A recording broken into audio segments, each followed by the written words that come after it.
ശക്തമായ മഴയെ തുടർന്ന് ചെറുതോണി ടൗണിലെ റോഡിൽ മലിനജലവും മാലിന്യങ്ങളും ഒഴുകിയെത്തുന്നു തടയുവാൻ പൊതുമരാമത്ത് വകുപ്പിന് കഴിയുന്നില്ല. സമീപത്തെ നിരവധി വ്യാപാര സ്ഥാപനങ്ങളിലും വെള്ളവും മാലിന്യങ്ങളും കയറുന്നത് പതിവാണ്. ഓടകൾ കൃത്യമായി ശുചീകരിക്കുന്നതിൽ പൊതുമരാമത്ത് വകുപ്പ് വീഴ്ച വരുത്തിയതാണ് പ്രതിസന്ധിക്ക് കാരണമെന്ന് വ്യാപാരികളും നാട്ടുകാരും ആരോപിക്കുന്നു. മഴ കനക്കുന്ന സാഹചര്യത്തിലാണ് ചെറുതോണി ടൗണിലെ പ്രധാന റോഡിലൂടെ മലിനജലവും മാലിന്യങ്ങളും കൂട്ടത്തോടെ കുത്തി ഒഴുകിയെത്തുന്നത്. ചെങ്കുത്തായി ഇറക്കമുള്ള പ്രദേശമായതിനാൽ വലിയൊരു കുത്തൊഴുക്കാണ് റോഡിൽ രൂപപ്പെടുന്നത്. റോഡിലൂടെ വെള്ളം ശക്തമായി ഒഴുകുന്നതോടെ സമീപത്തെ പല വ്യാപാര സ്ഥാപനങ്ങളിലേക്കും ഇതിനോടകം വെള്ളം കയറിക്കഴിഞ്ഞു. റോഡിലൂടെ വാഹനങ്ങൾ കടന്നു പോകുമ്പോൾ ചെളിവെള്ളം കടയിലേക്ക് അടിച്ചു തെറിക്കുന്നതും കച്ചവടക്കാരെ വലിയ പ്രതിസന്ധിയിലാക്കുകയാണ്. വെള്ളക്കെട്ട് രൂക്ഷമായതോടെ ഇതുവഴിയുള്ള കാൽനട യാത്രയും പൂർണ്ണമായും ദുസ്സഹമായിരിക്കുകയാണ്.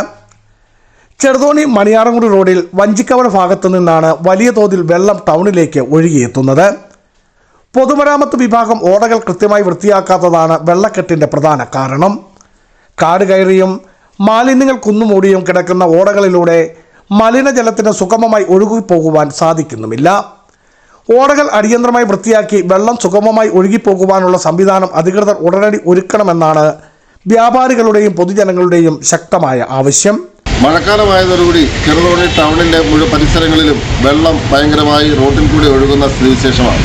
വഞ്ചിക്കവല പോലുള്ള പ്രദേശങ്ങളിലെ ഓടകൾ വൃത്തിയാക്കാത്തതുകൊണ്ട് പറമ്പിലും പരിസര പ്രദേശങ്ങളിലുമുള്ള മുഴുവൻ വേസ്റ്റുകളും റോഡിലേക്ക് തള്ളി വരുന്നതുകൊണ്ട് യാത്രക്കാർക്കും വാഹനങ്ങൾക്കും വലിയ ബുദ്ധിമുട്ടാണ് അനുഭവപ്പെടുന്നത്. ബിജു വൈശൻ പറമ്പിൽ, ഇടുക്കി വിഷൻ ന്യൂസ്, ഇടുക്കി.